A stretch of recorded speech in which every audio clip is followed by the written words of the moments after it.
Welcome to the very last Hug or HubSpot user group for 2023. It has been a massive year of product updates for HubSpot and the platform, and there's been heaps of stuff to come out. So I think what we wanted to do for this year was to end in basically focusing on one of the most, one of the most talked about is the AI side of the product updates, and I'm lucky enough to be here today with Brie.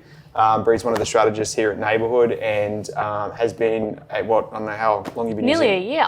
Well, how long have you been using HubSpot for?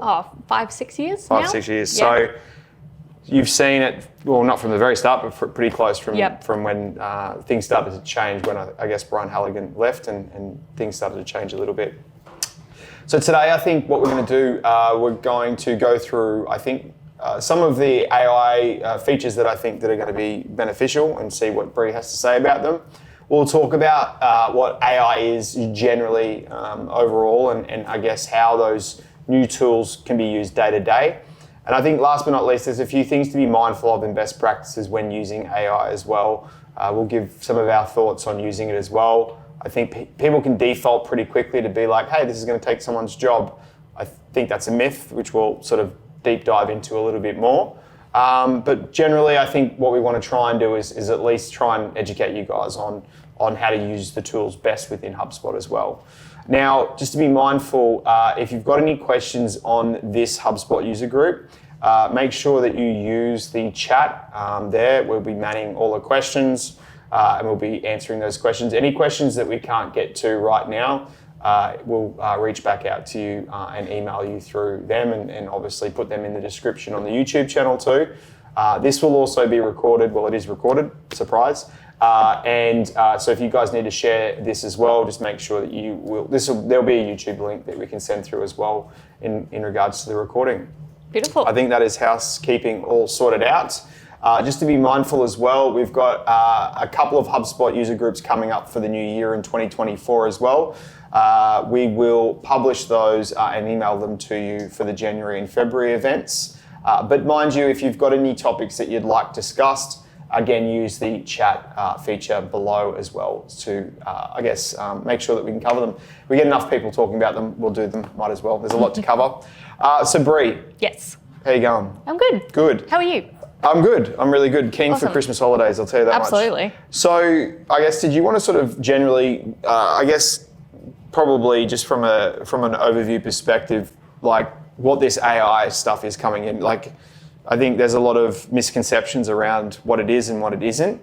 I guess with what HubSpot has brought in, do you want to sort of chat about what is this, like from a very layman's terms? Yeah, so I think HubSpot has brought in AI tools specifically to help make any kind of repetitive tasks or admin tasks a lot easier. Yeah. So it's not trying to take away any of the creativity that comes with some of the marketing tools or sales processes, but rather helping you and making your job a little bit easier, a bit faster, providing inspiration, all those bits and bobs. And they're continuing to bring stuff out as well. So I think we're just seeing the beginning of what HubSpot's going to bring out. Nice. Which is super exciting. Nice. And I guess, I don't know whether it kind of leads into the question, and sort of a little bit that I spoke about before was, one, I mean, a lot of the thing is a lot of people think that it's going to expedite a whole bunch of work and take people's jobs.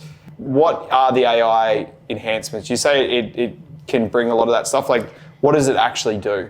Yeah. So a lot of it very is... broad question. Yeah, generative. Very broad, very broad.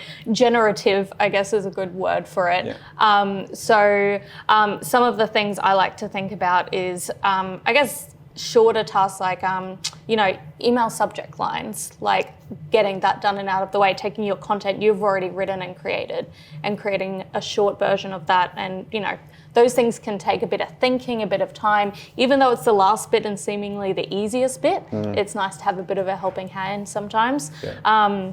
They've also are bringing in chat AI or chatbots. I can't remember what, ChatSpot, that's what they've called it. Yeah. ChatSpot, to try to help you find the data you need when you need it as well in a faster and more efficient way, which I think can be helpful, but can also be a little bit, you can become reliant on it as well. Yeah.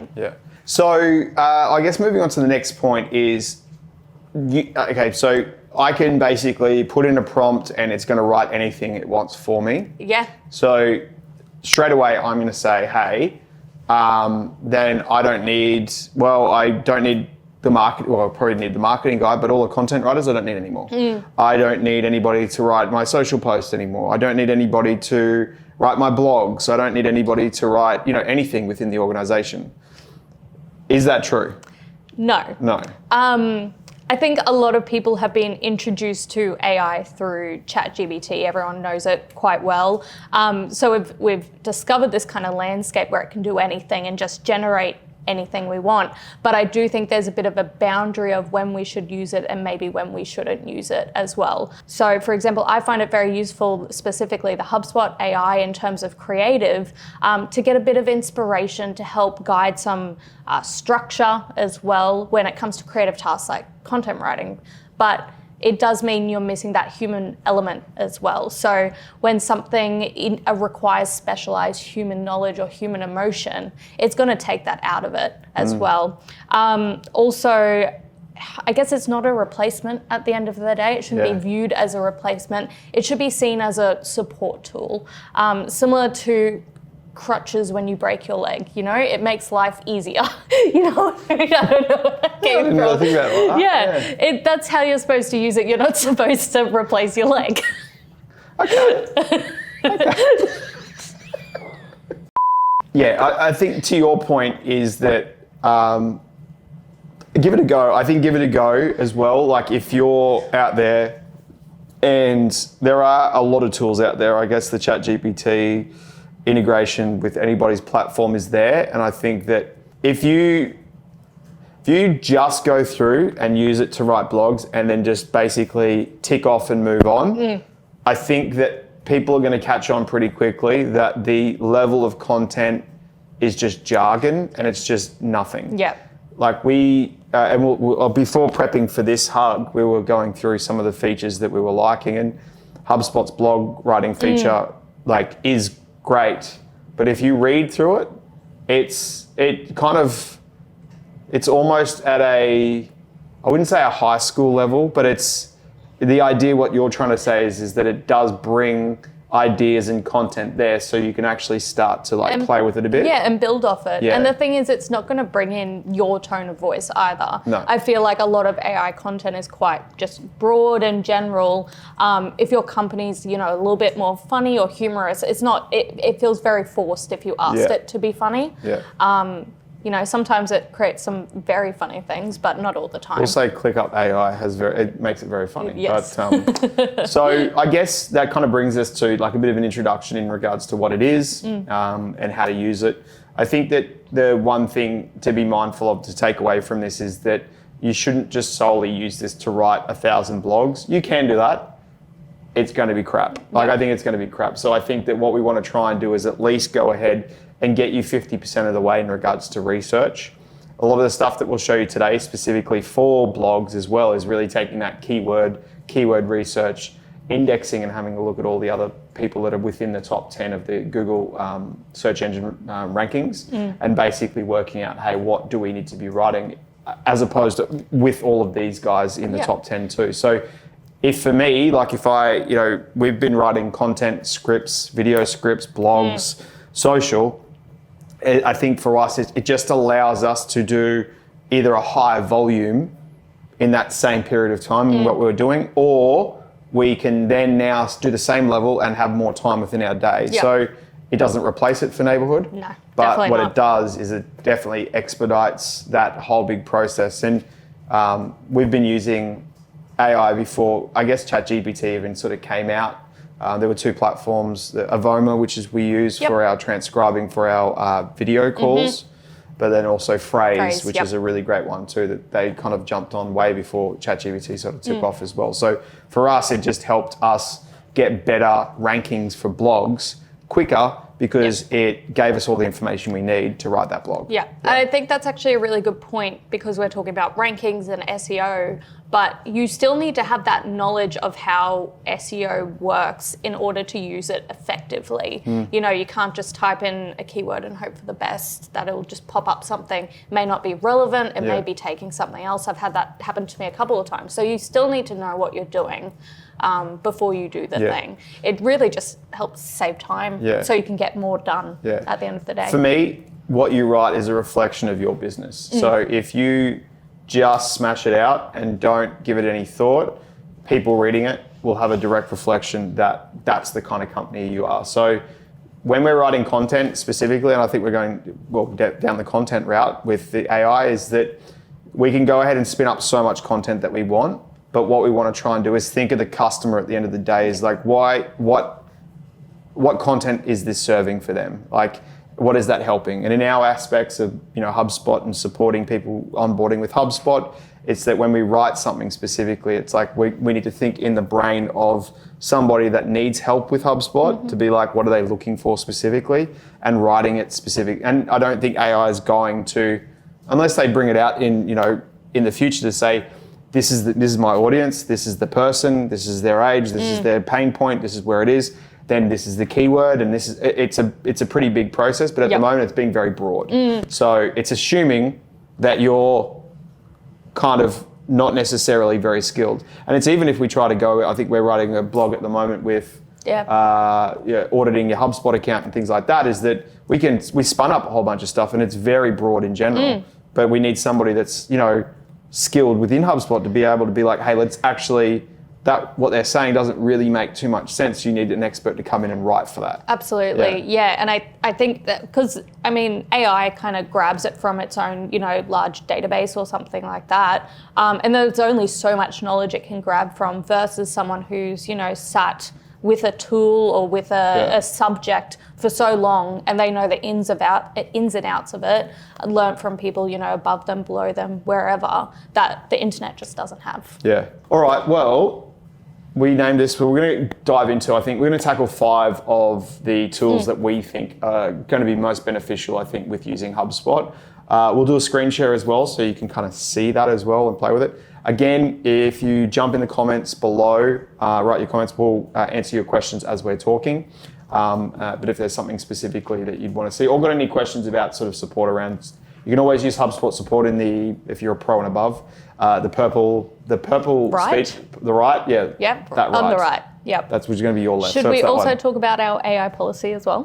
I think we'll talk about it at the end, just to wrap it up. Beauty. But we'll do a share screen now, and then basically we'll go through and talk about our top 5 and ones that I think you guys should consider when using HubSpot day to day.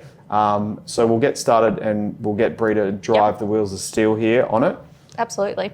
All right, so let's get cracking with the top 5 things that you guys should be using when using AI within HubSpot. Brie, do you want to get kicking away with the first one? Absolutely. So, I mean, first off, I do want to say we picked these ones like that we think would be the most helpful, right? That it's the best in the process. There are a few in there that I think that are cosmetic.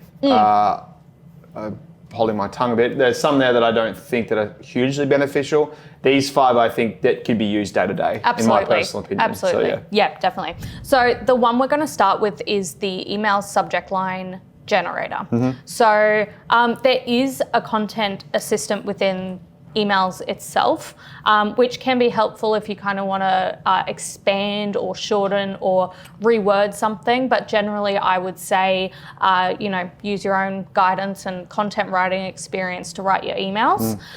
Before we get going, if we wanted to turn on the AI, so there's Killed it. Yeah, let's do that first. Good one. Okay, so to actually turn on the AI features, we're going to go to settings first. So little cog in the right-hand side.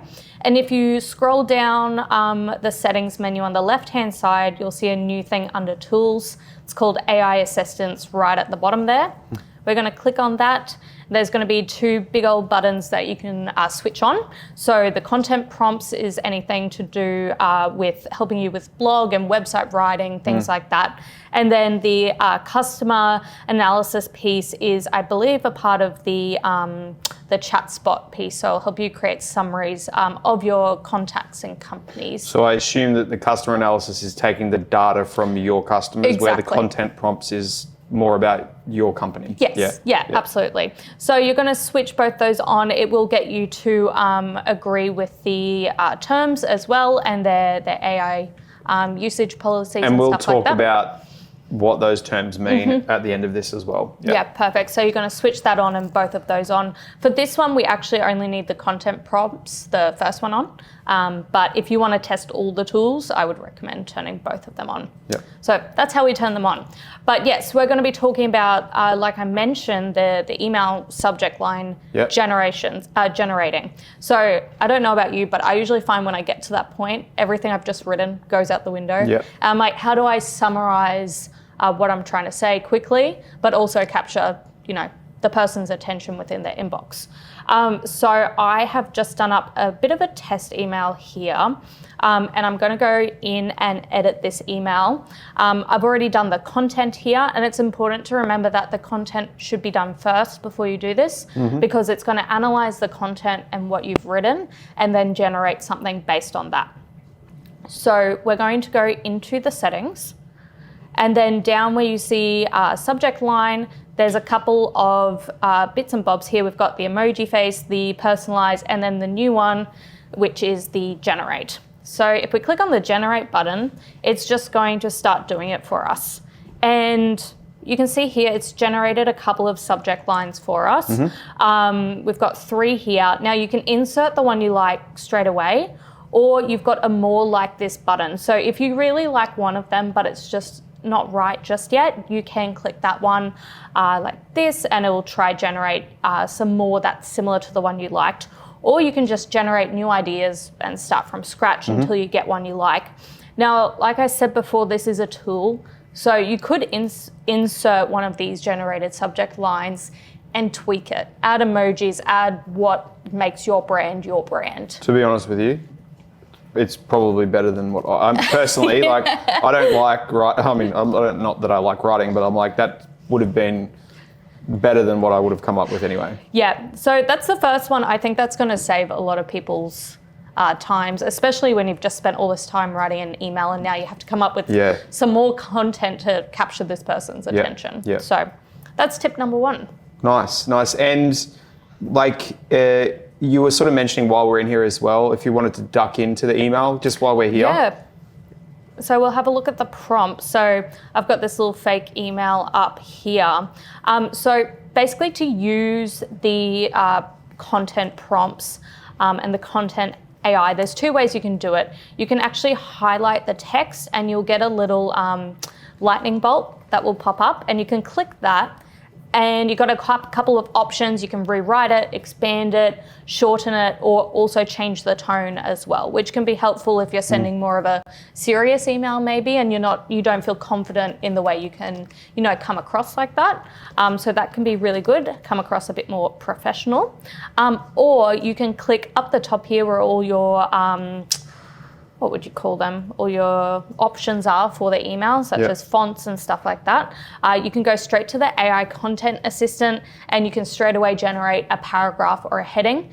You do need to put a prompt in, but as long as the prompt is descriptive and really tells the AI what you're after, it's a great place to start. Nice. That's that one there. The one I like to use, and again, I'm somebody that doesn't necessarily like to write, and I'm doing this right now, is like I'll go through and maybe what I want to do it is just maybe write like a sentence like, what's the email there? It's honestly just... Oh yeah. So if you delete all, let's delete all of that and then go through and say, join us next month for our HubSpot user group around AI and how it can benefit your business. If you highlight that and expand, that is probably my favorite feature. Okay, let's do it. Because writer's block comes 23 hours a day for me. And this for me specifically is probably where I find the nuggets of gold are specifically. For sure.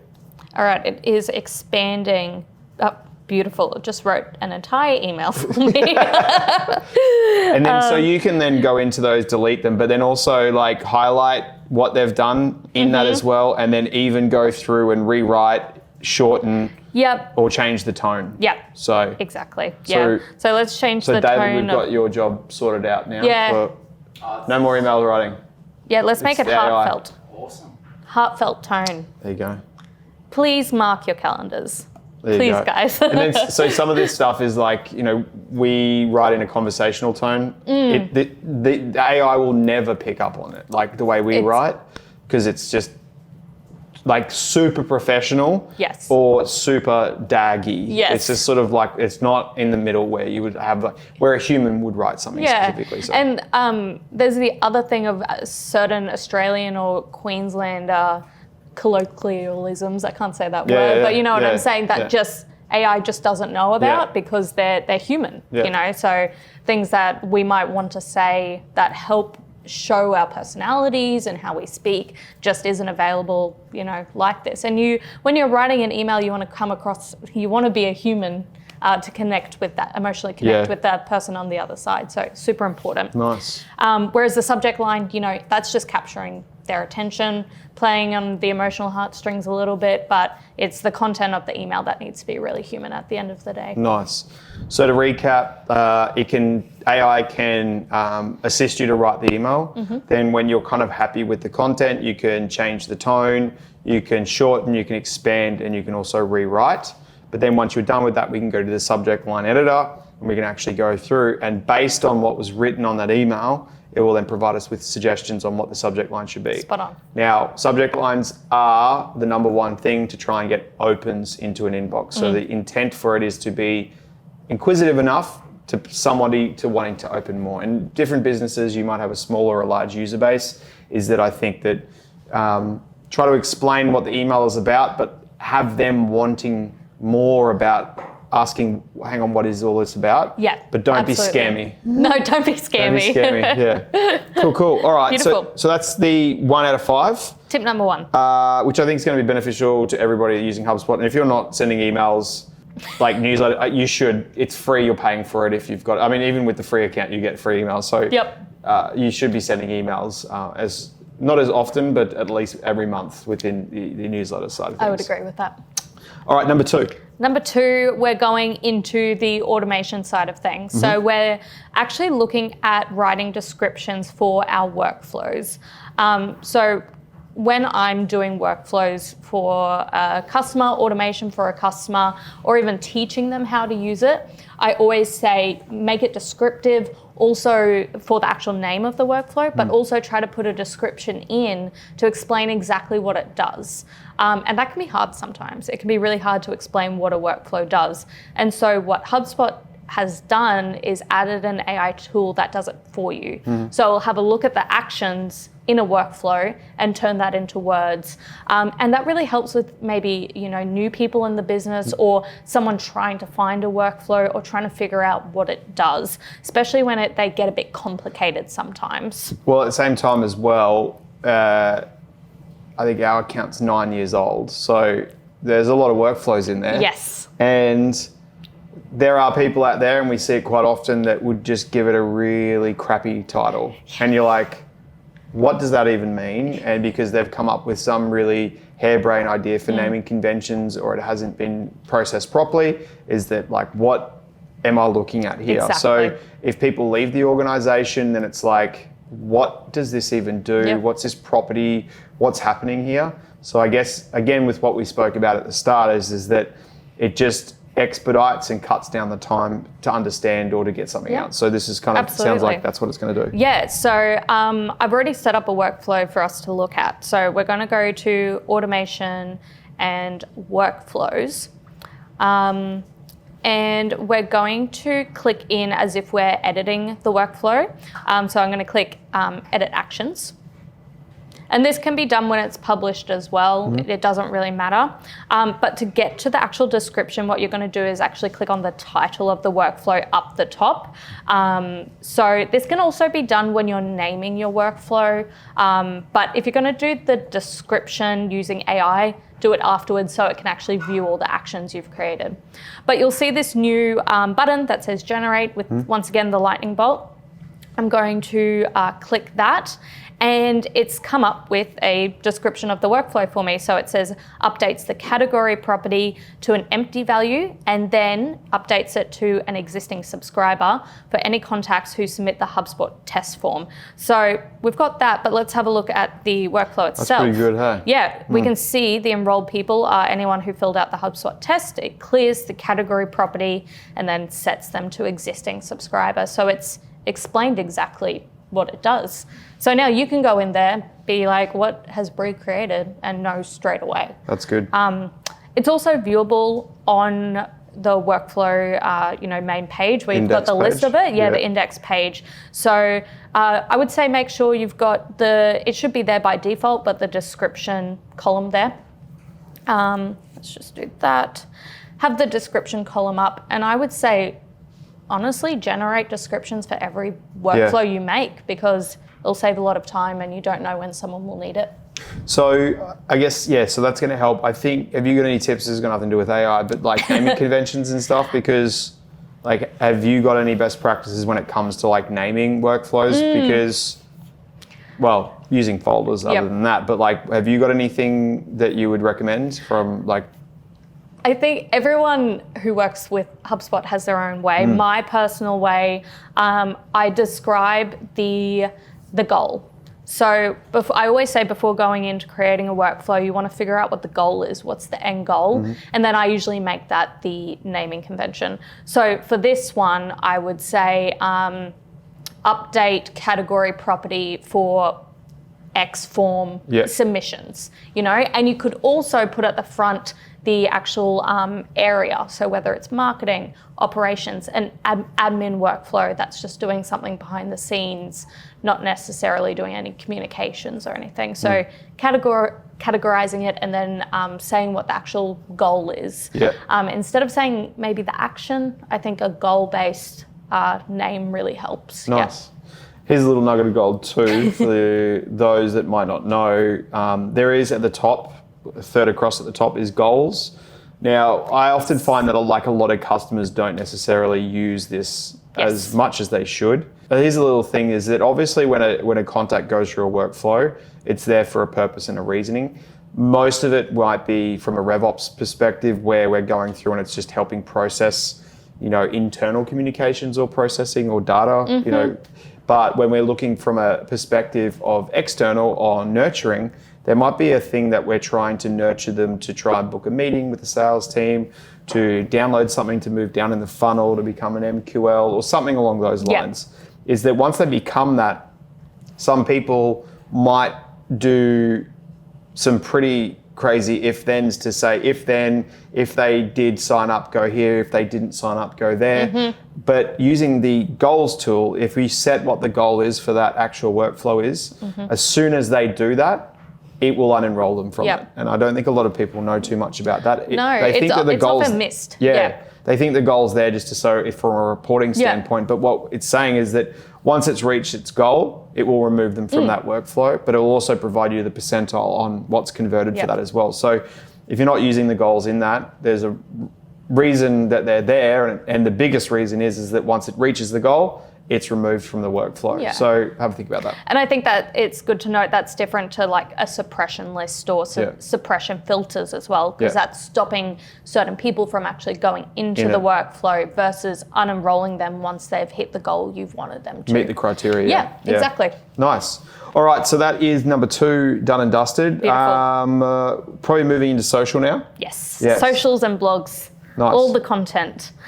So what we are looking at now is social post captions.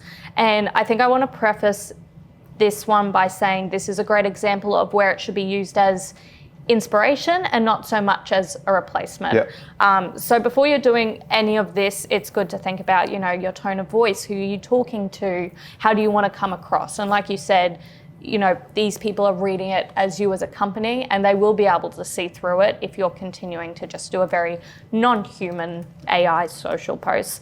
So with that said, to get into it, we're going to go to the marketing side of things of HubSpot, and we're going to get into the social tool here.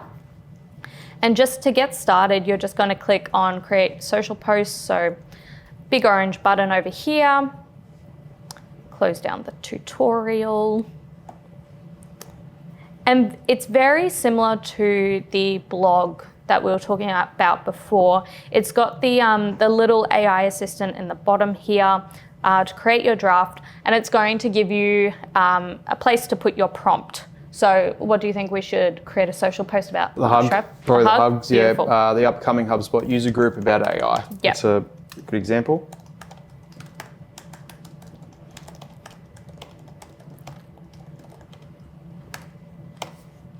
Generate.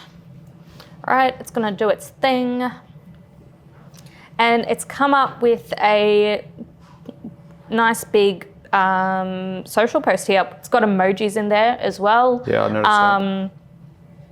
Telling you to mark your calendars. And the other thing which I like that it does, in brackets, it will say date and time, reminding you to put your own date and time in there. So it's almost giving you a template to use. So you can either generate more or you can also expand it or shorten it, which is good, especially if you're doing one for maybe Twitter. You might want to make it a bit shorter. LinkedIn, you might want to make it a little bit larger.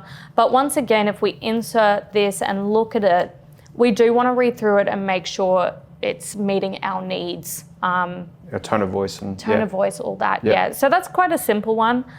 Very simple to use as well. But I can see it being very helpful, especially for those people who need to create upwards of 20, 30 social posts in one day. Your creative brain can kind of run out sometimes. I've been there before. So this would have been very helpful just to get some ideas flowing. So if you put more description in that first one, it technically should be better? Technically, yes. Okay. Which once again is the conversation about not replacing. You can't replace that human knowledge about what you actually want to talk about. Yeah. Yeah, true. Okay, cool. So just a reminder, so this is for Marketing Hub Pro and Enterprise, obviously because Starter wouldn't have the social tool in it. Yes, correct. So the Professional and Enterprise, if you've got that, then you should have this as well.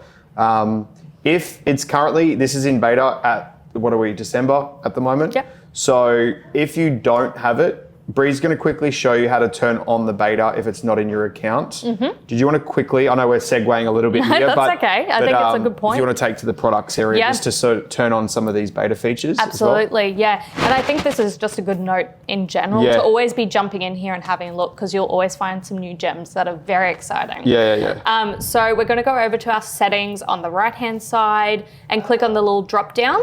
And you will see near the bottom, we've got the product updates. So that's also just a good place to look for any updates coming up.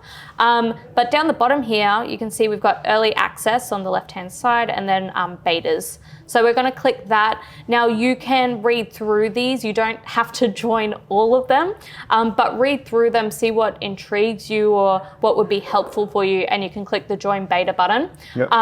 Also keep in mind there's a couple where you do need to request the beta. So those are the more private betas as well. So you will have to wait if you do click on those private betas. Yeah. Sweet. Okay, cool. Awesome. All right, so that's the social, and I think that'll be hugely beneficial. I know, you could just run out of ideas when doing social, so I think that'll be helpful. Absolutely. All right, so to bring up the rear of the other tips, there's 4 and 5 really do revolve around the whole blogging side of things. It's probably the biggest content drag. Well, video is ours, but yes. but the other side is the blog side of things. So we'll cover this summarize the blog post and also creating both. Blog posts and how that works. Yep. So yeah, do you want to take us through some of that? Absolutely, yeah. So we're going to start from the beginning with creating it and getting into summarizing and posting the blog. Yep, okay. So once again, similar to social, needs to be used as a bit of a tool here, not to replace the blog writers out there. But really just to help you guys along. So what we're going to do is once again go to the marketing side of HubSpot, and we're going to go to the blog area to start with. Now, what we're going to do, instead of clicking the usual create button in HubSpot, we're going to click generate blog post here. So we'll click on that. And now we come into a bit of a wizard screen. And this is where you're going to start putting your prompts in. So this could be an idea, a phrase, a sentence or two. You may have already put together a bit of a structure or something, and you can put this in here to help HubSpot create your blog. So as we've been doing so far, we'll do it about AI and HubSpot AI and the Hub so far.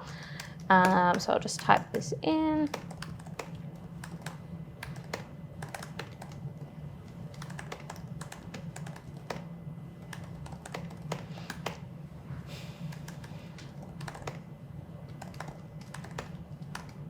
And I can also say something like, make it a little bit funny, make it a little bit fun. Why not? It won't be. I can try. So then you're going to also select the country and your target audience. This is specifically important for the type of, language that is used, but also for your keywords and rankings and stuff, because it's going to have a look at that. So we're going to do Australia. And then we're going to click next, and it's going to ask you now to select a blog post title. So this is based on SEO keyword ideas. So it's done a quick search, I guess, the web, and it's going to have a look. So we've got a couple ones here. It comes up with difficulty to rank, as well as the monthly search volume as well. So in regards to the ranking and the volume, for those that are playing at home, what does that mean specifically? What's ideal? Yeah, so firstly, we're looking at the monthly search volume. So that's the amount of people who are actually searching for it. So you want that to be as high as possible? As high as possible. You want lots of people searching for it. On the other side, difficulty to rank is talking about, how hard it is to get up on the page when you're searching. It means a lot of people are generating that content already. Gotcha. So it's a bit more of a clustered environment when people are searching versus, so you want high monthly search volume, but a bit of a lower difficulty to rank, somewhere a nice little you middle. Get up quicker. Yeah, Nice. exactly. Okay, that makes sense. So in this case, we've got unlocking the power of AI with HubSpot, enhancing customer experience with HubSpot AI, boosting your marketing efforts with HubSpot AI. So I think a good one to talk about here, it's got a high monthly search volume, a bit of a lower difficulty to rank. So we're going to go unlocking the power of AI with HubSpot, which is basically what we're talking about today. You can also generate more similar to how we did before, more subject lines. So if you're unhappy with those results, it can do another look again until you're happy with it. Once we've selected that, click next. It's actually going to push out a blog post outline, which is super helpful. The reason being is it's got your title, your description, but also your paragraph headers. So you can look at those, and if you're not happy with one of them, you can change it, and it's going to take that on board. Now, I'm just going to leave it as is for now, but if you need to change something to suit what you're talking about, then definitely go do that. Then we're going to click generate blog post, and it's just going to create a blog for us. Write it. Blog post incoming. How long does it usually take? It's done. There you go. All done. So if I scroll down, you can see it. It's a proper blog post. It could be expanded on as well. You could use other tools to make sure it's got the keywords that you're aiming for as well, and that's why I guess we keep coming back to it's not replacing. You still need to have that knowledge to know what kind of keywords you're going after, what what you actually need out of the blog post. And I think like you've got to add CTAs in there, you've got to add images. I mean, there's some stuff that you need to do as well. Exactly. But so it's not one and done. Yeah, that's right. Yeah. But you've got 50% of the way. Absolutely, yeah. And that's usually the hardest part, starting with, your research and how do I talk about this? What are the different areas I should talk about? So it really helps. To be honest, I probably use this, maybe put it in a Word doc or somewhere else and start using that and changing it. Almost like, molding it. You're molding it into your own thing. Yeah, right. Yeah. That's a pretty cool tool. And I think it's generating quite a lot of content. So do you know how many words? I mean, like I don't 800? know if we can check, but it looks like, it's a decent amount. Yeah, right. Beautiful. So another thing it does, if we go into the actual settings as well, it actually does the blog title for you, and it does the content slug, and it does the meta description as well. Oh, that's good. So that's all done, which is great. For those that are playing at home, the meta description? Firstly, the keywords in the meta description are going to help, search engines know where to put your piece of content. Yeah. But also, when you're looking on Google and you get a quick description about that web page, that's what your meta description is. So you want to make sure it's targeted to your audience, that they're going to read it and be like, that sums it up. That's interesting. I'm going to click on that. Yeah, right. Okay.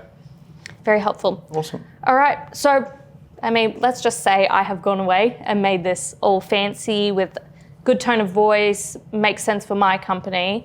We're going to publish it. I just need to put an author and a featured image in. So please bear with me for a second.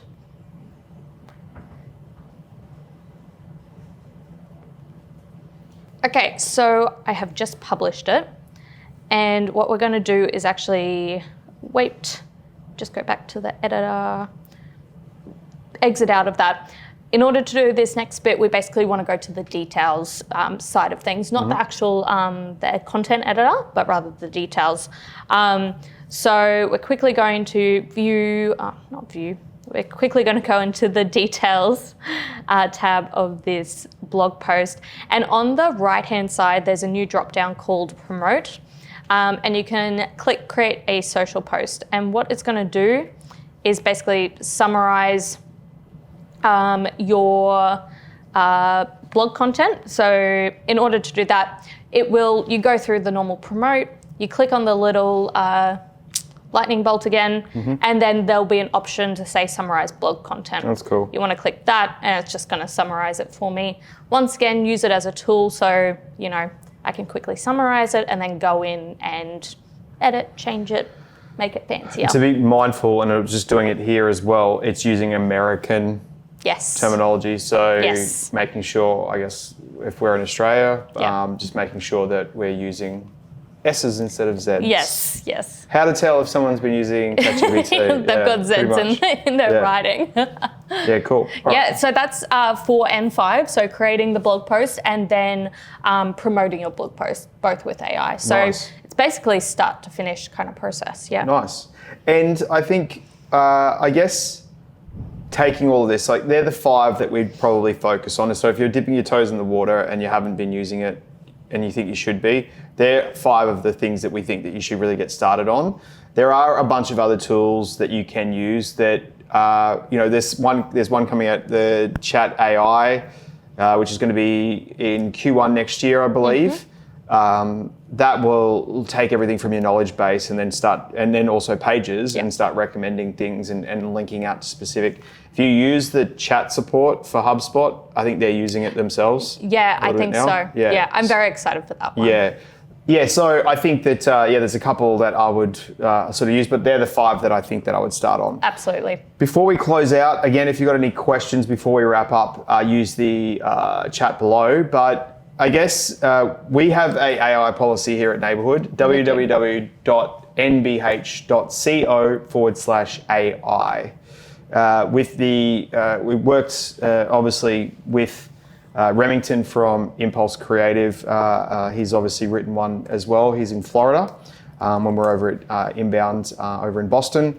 had a chat to him about this. He brought it up to my attention. Is that do you want to chat a little bit about like our AI policy and just things to be mindful of when using these tools? Yeah, absolutely. So when we wrote our AI policy, we were basically looking at how we choose to use AI. Yeah. So basically saying that we do use it, but we don't use it to do everything. Yeah. You know, we use it as a tool to support our team, to make everything a little bit faster so that our customers can actually get more value out of our work at the end of the day. I think as well, being transparent in how you use it as an organization.